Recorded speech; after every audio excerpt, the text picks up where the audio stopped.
एक और भाई आजकल के लड़का कुल है कुल गावत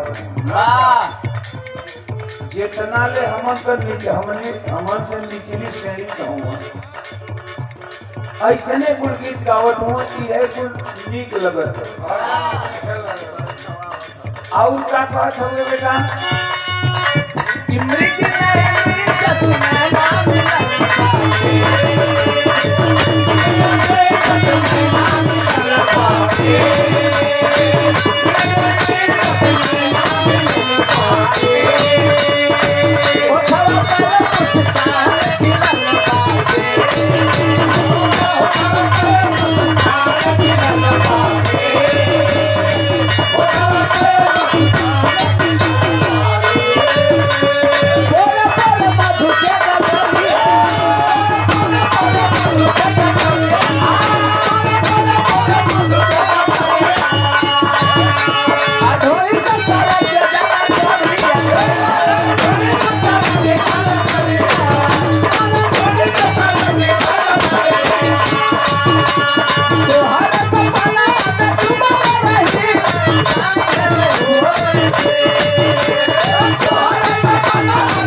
गावत होंगे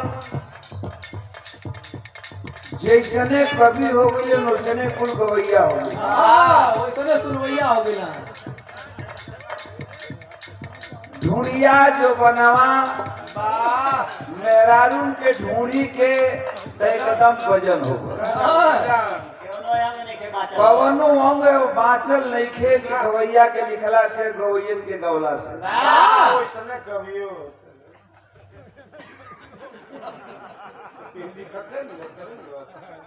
नहीं ठीक कहता हूँ मिश्र जी ठीक है कहता हूँ कि एक दिन मैं सुनत रही एक से कौन गावत रहे कि मोरा गन्ना के रस तोरा ढूंढी में सही सही जाता कि ना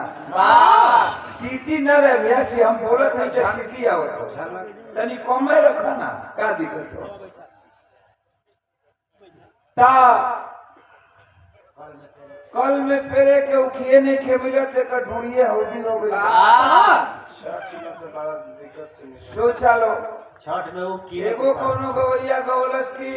ओही रे जगैया दांते काट दिहलन राजा जी काहे ने जीभिया से चाप डाला राजा जी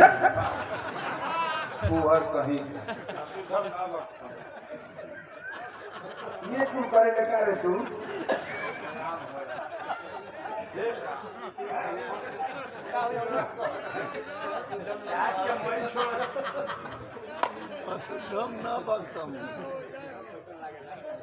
अरे अब कौन लोग जान सको जगह क्वेश्चन लागेगा कपाट पर के बाद घर बिल बाकी बोले जरूर ना थे मने गजब हम सोची ना कबो सोचीला कि साला कौन जगह रहे कि दांते काट दे ले दू आदमी पता लगा ले हो भैया विधिवत के पता लगोले बा आसाराम नारायण साईं हो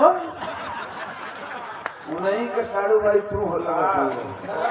जब जीभिए से चाटा था तो उनका साड़ू भाई जरूर हो मने कोई जरूरी नहीं है जितना निचली पीढ़ी की गवैया पर बिरहा कहाँ पहुंचल रामोदेव से आप लोगों ने सुनला बिरहा साइकिल लेके वनु से गावत था बिरहा कहाँ गल रामदेव बुल्लू बिरहा के खेत खरिहान से उठा के आ ओकरा के सिनेमा के पर्दा तक पहुंचो जब हमन को होती भाई ते बिरहा के ऊंचाई कई के कुछ और ऊंचाई दिहल गल ले जाके सिनेमा के पर्दा से हटा के और ऊंचा टेलीविजन के सीरियल तक ले आइल आदमी। वाह आज बिरहा बॉलीवुड तक पहुंचे। वाह वाह। बिरहा का एकमात्र, मैं तारीफ नहीं करता हूँ अपनी,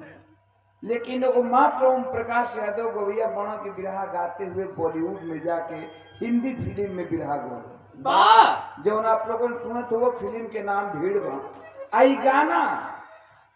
7 दिन तक यूट्यूब पर ट्रेंड कैलस।